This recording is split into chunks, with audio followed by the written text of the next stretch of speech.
মারলে মার খেতে হবে। কি বলবো, ইট মেরেছেন, পাটকেল খেয়েছেন, দাঁত ফোটাতে কোথায় পারবো, কার দাঁত উপড়ে দেবো সেটা আর কদিন বাদে বুঝতে পারবে। আচ্ছা, রাজীব কুমার যদি জামা পাল্টে সাংসদ হয়ে যেতে পারে, তো নন্দিনী চক্রবর্তীর কতক্ষণ লাগবে? ওর তো কোনো উর্দিও নেই, ও তো ওই পোশাক পরেই তৃণমূল হয়ে যেতে পারে। দালাল ছড়ানো হয়েছে। আমি আপনার সামনে কান ধরে বস করবো। শিব ঠাকুরকে কন্ডম পরানো, ডিজিও পাল্টে গেছে, সিপিও পাল্টে গেছে, সরকারও পাল্টে যাবে। নমস্কার, ওঙ্কার বাংলায় আপনাদের স্বাগত। আমি আপনাদের সঙ্গে বিশ্বজিৎ, আর এই মুহূর্তে আমার সঙ্গে রয়েছেন বিজেপি নেতা কাউন্সিলর সজল ঘোষ। দাদা, আপনাকে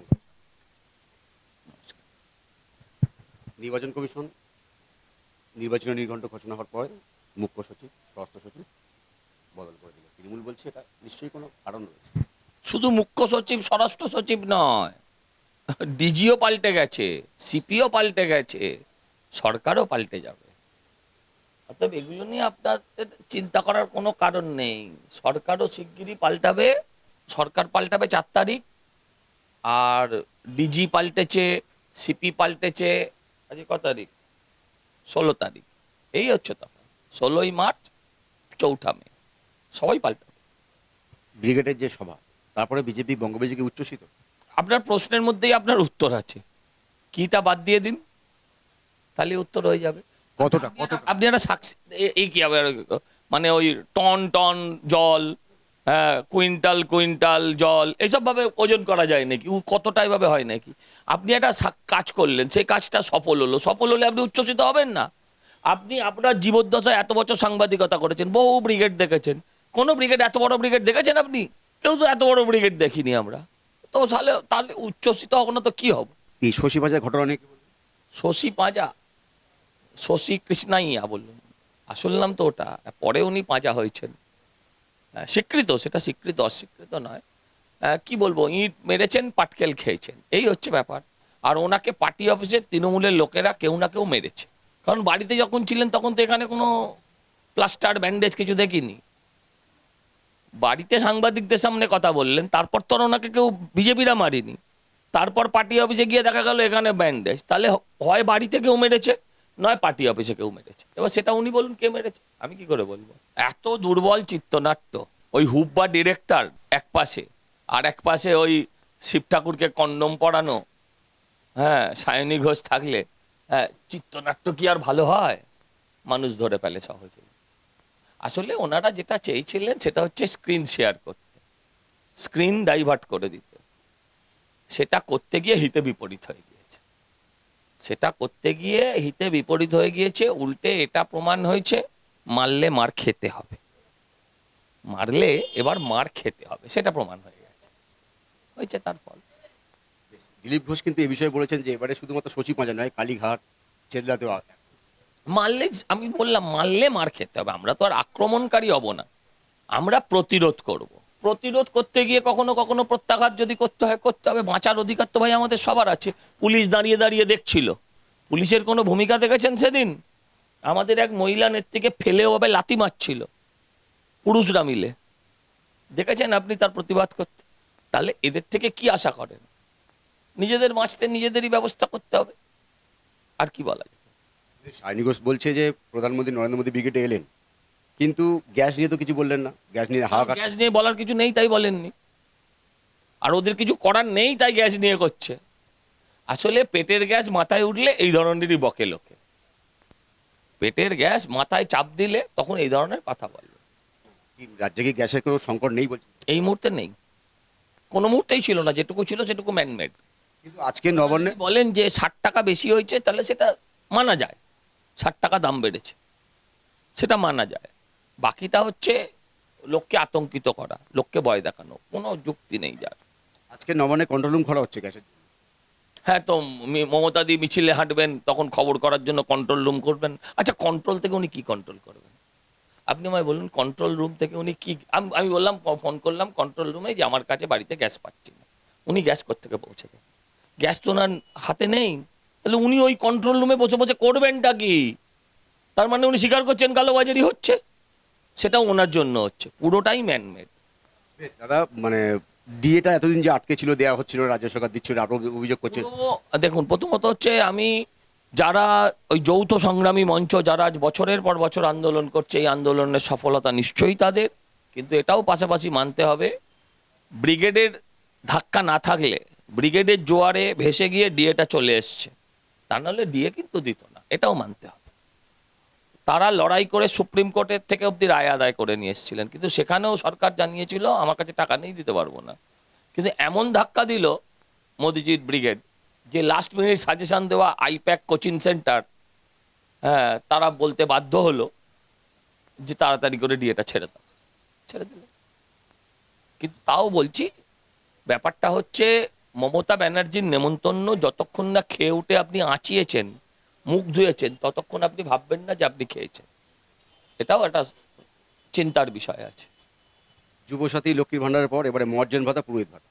হ্যাঁ, তো মুসলিম ভাইয়েরা যারা আমাদের ভোট দেন না, তারা মাথায় রাখবেন যে এই বাড়তি টাকাটা আপনি বিজেপির জন্য পাচ্ছেন। তাই আপনার উচিত এবারে নির্বাচনে বিজেপিকে ভোট দেওয়া, যদি ভাতায় ভোট দিতে হয়। পুরোহিত ভাতাটা তাহলে কি আপনাদের কি পুরোহিতরা ভাতা পায় না। এটা আপনি 10টা পুরোহিত এনে দেখান যিনি ভাতা পান, আমি আপনার সামনে কান ধরে বস করবো। পুরোহিতরা কেউ ভাতা পান না। বৃদ্ধির কথা বলেছেন 500 টাকা? আরে যেটা পায় না সেটা যদি বলি বৃদ্ধি দেবে, বৃদ্ধি করবে তো হবে, বলুন, যা খুশি বলতে পারেন। 500 কেন, ওটা উনি 5000 বাড়িয়েছেন বলতে পারেন। মাদ্রাসা শিক্ষায় 5700, 5000 কত 700 কোটি টাকা যে ব্যয় করে, সে পুরোহিতদের ভাতা কোত্থেকে দেবে? কেনই বা দেবে? যে শিক্ষার ক্ষেত্রে 100 কত কোটি টাকা মাত্র বরাদ্দ করেছে, মাদ্রাসা শিক্ষায় সে 5000 কোটি টাকা বরাদ্দ করেছে, সে পুরোহিতদের ভাতা দেবে? তৃণমূল বলছে যে সাহস থাকলে নন্দীগ্রামে শুধু ভবানীপুরে দাঁড়া। 12 হাত কাঁকুরের 13 হাত বিচি। অরূপ চক্রবর্তী ডিসাইড করবে শুভেন্দু অধিকারী কোথায় দাঁড়াবে। সুভাষ বোস আর তক্তা বোস এক হলো? কি যে বলেন! তাও মমতা ব্যানার্জি বললে টললে ভাবতাম। সুকান্ত মজুমদার প্রসেনজিৎ চট্টোপাধ্যায় বাড়ি গিয়েছিলেন। কেউ জয় শ্রীরাম বললেই সে বিজেপিতে জয়েন করছে, কথা ভাবার কোনো কারণ নেই। কেউ জয় শ্রীরাম বললে তিনি বিজেপিতে জয়েন করছেন, এটা ভাবার কোনো কারণ নেই। আর মানে আমার কাছে ইনফরমেশনও নেই, আবার করতেও পারেন। কিন্তু জয় শ্রীরাম বললেই যে বিজেপি করছে, এই ন্যারেটিভটা বন্ধ হওয়া দরকার। তার মনে হয়েছে রামের নামে ধ্বনি দেবেন, তিনি দিয়েছেন।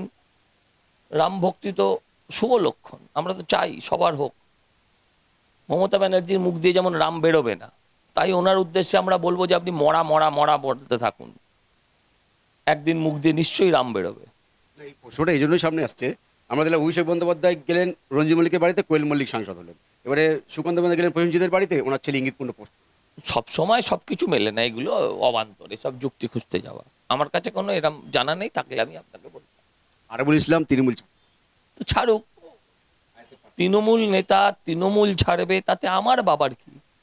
আমি তো আমি তো আইএসএফ বিরোধী, আমি তৃণমূল বিরোধী। ও কোথায় ছাড়বে, কোথায় যাবে? বিজেপিতে এলে আপনি প্রশ্নটা আমায় করতে পারতেন। হ্যাঁ, ওকে তৃণমূল এখনো ছিল, ও যে এখনো তৃণমূলে ছিল সেটাই জানতাম না। তৃণমূল তোকে কবেই তাড়িয়ে দিয়েছে, বছরে 6বার করে সাসপেন্ড হতো, ও আবার তৃণমূল ছিল কবে? নির্বাচন কমিশন এই যে বদলগুলো করছে, মুখ্য সচিব, স্বরাষ্ট্র সচিব, পুলিশের ডিজি বদলগুলো করছে, এগুলো তৃণমূলটা বলছে যে নির্বাচন কমিশন দিয়ে করানো হচ্ছে, পিছনে আছে অন্য। তাহলে করাচ্ছি। যদি ওরা বলে করানো হচ্ছে, ওদেরকে তো আর মিথ্যেবাদী প্রমাণ করে আমার কোনো লাভ নেই। ওরা এইভাবেই আনন্দ পাক যে আমরা করাচ্ছি। এর কি উত্তর দেবো এর বেশি বলেন? নির্বাচন কমিশন নির্বাচনী বিধি মেনে যেগুলো যেগুলো করা যায় সেগুলো করছে। নির্বাচন বিধির বাইরে গিয়ে তো কিছু করছে না, আইনের সংবিধানের বাইরে গিয়ে তো করছে না। স্বরাষ্ট্র সচিব, স্বরাষ্ট্র মুখ্য সচিব এদের ফাইল ছিনতাই করতে দেখেছেন, চুরি করতে দেখেছেন? সেটা নজিরবিহীন লাগেনি? সেটাও যদি নজিরবিহীন হয়, এটাও নজিরবিহীন হবে। দালাল ছড়ানো হয়েছে, নজিরবিহীনই হয়েছে, হোক না। নজিরবিহীন ভাবে বা তৃণমূল হারবে? আপনি বলছেন মানে মুখ্য সচিব, স্বরাষ্ট্র সচিব দালাল, মানে তৃণমূলের? নন্দিনী চক্রবর্তী, মমতা ব্যানার্জি যেদিন ফাইল চুরি করতে গেছিলেন, ফেরার সময় তিনি কি বলেছিলেন? যে আমি এখানে মুখ্যমন্ত্রী হিসেবে আসিনি, আমি দলের একজন নেত্রী হিসেবে এসেছি। তো দলের নেত্রীর সঙ্গে নন্দিনী চক্রবর্তী কি করছিলেন? উনি তো অন ডিউটি ছিলেন। আচ্ছা, রাজীব কুমার যদি জামা পাল্টে সাংসদ হয়ে যেতে পারে, তো নন্দিনী চক্রবর্তীর কতক্ষণ লাগবে? ওর তো কোনো ঊর্দিও নেই। ও তো ওই পোশাক পরেই তৃণমূল হয়ে যেতে পারে, তাকে সরিয়ে দিয়েছে কি ক্ষতি? একদম শেষ দাদা, টলিপাড়ায় কার্যত উৎসবের মেজাজ। দেব বলছেন যে স্বাস্থ্যসাথী প্রকল্প চালু করেছেন মমতা বন্দ্যোপাধ্যায়, টলিপাড়া খুব খুশি। তাতে আমার তো খুশি হওয়ার কোনো কারণ নেই, আমি টলিপাড়ার কেউ নয়। আর আমি দেব বা আমি ওই স্বরূপ, কি নাম, অরূপ বিশ্বাস মানে বিশ্বাস ব্রাদার্সের ও লোক নয় আমি, তাহলে আমারও খুশির কোনো কারণ নেই। স্বাস্থ্যসাথী পেলে যদি খুব খুশি হয় তার মানে পরিস্থিতি খুব খারাপ। স্বাস্থ্যসাথীতে যদি খুব খুশি হয় তাহলে পরিস্থিতি খারাপ। আসলে খুব খুশি, অরূপ স্বরূপের ক্ষমতা খর্ব হয়েছে, এটার জন্য খুশি। স্বাস্থ্যসাথীটা সেকেন্ডারি। বেশ, কলকাতায় বিজেপি কেমন ফল করতে পারে? খুবই ভালো ফল করবে, নজিরবিহীন ভালো ফল করবে। কটা আসন পেতে পারে? আমি জ্যোতিষী নয়, আমি ওভাবে বলতে পারবো না। বেশিরভাগ মেজরিটি আসন বিজেপি পাবে। কিন্তু দক্ষিণবঙ্গে মানে দক্ষিণ 24 পরগনা 31টার মধ্যে একটা মাত্র ভাঙড় আইএসএফ, বাদ বাকি সব তৃণমূল কংগ্রেসের। এখানে কি আপনার দাঁত ফোটাতে পারবেন? দাঁত ফোটাতে কোথায় পারবো, কার দাঁত উপড়ে দেবো সেটা আর কদিন বাদে বুঝতে পারবো। কার দাঁত, কোথায় দাঁত ফোটাবো আর কোথায় কার দাঁত ভেঙে দেবো, সব জায়গার রাজনীতিটা একরকম নাও হতে পারে। যে আমরা কিছু জায়গায় জিতবো আর কিছু জায়গায় আমরা তৃণমূলকে হারাবো, ইঙ্গিত পরিষ্কার, বুঝে গেছেন আপনি? কিছু জায়গায় আমরা তৃণমূলকে হারাবো, তৃণমূলকে হারাতে গেলে যা যা করতে হয় সেগুলো করবো। একটু বলুন না। না, সব হালকা হালকা করে। সব বললে কালকে কি বলবো? হালকা বাড়ির প্রশ্ন নেই, হালকা বাড়ির প্রশ্ন নেই, এর বেশি কিছু বলার নেই, এটা পরিষ্কার। কিন্তু বাইরন বিশ্বাস মডেল, বাইরন বিশ্বাস মডেল। যে এমন অনেকজন নেতা রয়েছেন তারা বিজেপির টিকিটে জিতবেন, অভিষেকের সঙ্গে যোগাযোগ রাখছে তারা, যে দাদা আমরা পদ্মফুলে জিতবো কিন্তু তৃণমূলে জয়েন করবো। পদ্মফুলে জিতবো, তৃণমূলে জয়েন করবো। এখন হালালা করার পর যদি তাকে কেউ বিয়ে করতে চায় করবে, আমি কি উত্তর দেবো? এর এর বেশি কোনো উত্তর নেই আমার কাছে, বোকা বোকা কথা। ও যে বলছে সে কোথায় কোথায় যোগাযোগ রাখছে এটা খোঁজ নিন, যিনি বলছেন তিনি কোথায় কোথায় যোগাযোগ রাখছে খোঁজ নিন। আর ওটাই বললাম, কেউ যদি মনে করে যে আমি হালালা করার পর তারপর তাকে বিয়ে করব, সেটা তার ব্যাপার। আগে নিয়ে নিন না, পদ্মফুলে জিতিয়ে তারপর নেবেন কেন? আরে ভাই, যাই হোক না কেন সরকার আমাদের হবে, আর বাই ইলেকশনে তুমি জিতবে না। আর বাই ইলেকশনে তৃণমূল যে জিততো যেভাবে, সেটা তো আর জিতবে না। কেউ যদি আমাকে ছেড়ে যায় তারপর ওখানে বাই ইলেকশন হবে, সেখানে ও জিতবে না। মমতা বন্দ্যোপাধ্যায় কি ভবনপুরে জিতবে বলে মনে হয়? আপনার মনে হয়? আপনার মনে হয়? আপনারা প্রথম থেকে বলছেন হারবে, গো হারান হারবে। হ্যাঁ, যে 21 সালে পালিয়েছে সে 26-এ ওখানে কোন ম্যাজিক দেখিয়েছে যে ওখানে জিতবে? আপনি আমার উত্তর দিন। যে 21 সালে পালিয়েছে, নন্দীগ্রামে হারার কথা বাদ দিচ্ছি, ভবানীপুর ত্যাগ করেছিল, এটা তো অস্বীকার করা যাবে না। হ্যাঁ, বড় বোন ছোট বোন শুনিয়ে যে নিজে সৎবোন হয়ে পালিয়ে গেছিল, হ্যাঁ, সে 26-এ কোন কারণে জিতবে? কারণটা কি? এটা কারণ থাকতে হবে তো, এই কারণে জিতছি। না, ওনার মমতা বন্দ্যোপাধ্যায় নিজের হোম। তো হোম গতবার ছিল না? গতবার কি মমতা ব্যানার্জি হোমলেস ছিলেন? গতবারও তো ভবানীপুর হোমই ছিল, তো হোম ছেড়ে পালালো কেন গতবার? আচ্ছা, যদি ভয় না পায়, লাস্টের 10 মিনিট আগে দিয়ে, হ্যাঁ, আধ ঘন্টা আগে মোয়াজ্জেম ভাতা, কেন? আমি জাস্ট জানতে চাইছি কেন? আতঙ্কে শেষ অব্দি ভোটটা ওরা করতে পারলে হয়, শেষ অব্দি ভোটটা করতে পারলে হয়। আপনাকে অসংখ্য ধন্যবাদ। ইতিমধ্যে ডিএ, যে বকেয়া ডিএ সেটা দেওয়ার সিদ্ধান্ত নিয়েছে রাজ্য সরকার, এবং মর্যান ভাতা, পুরোহিত ভাতাও বৃদ্ধি পেয়েছে। কার্যত সজল ঘোষের যেটা দাবি, যে এই যে বৃদ্ধি, যে মমতা বন্দ্যোপাধ্যায় কল্পতরু হলেন, এটা কার্যত মোদির যে ব্রিগেড সেটা দেখে ভয় পেয়েছে তৃণমূল কংগ্রেস, তাই এই সিদ্ধান্ত। ক্যামেরা রবি দত্তের সঙ্গে বিশ্বজিৎ, ওঙ্কার বাংলা।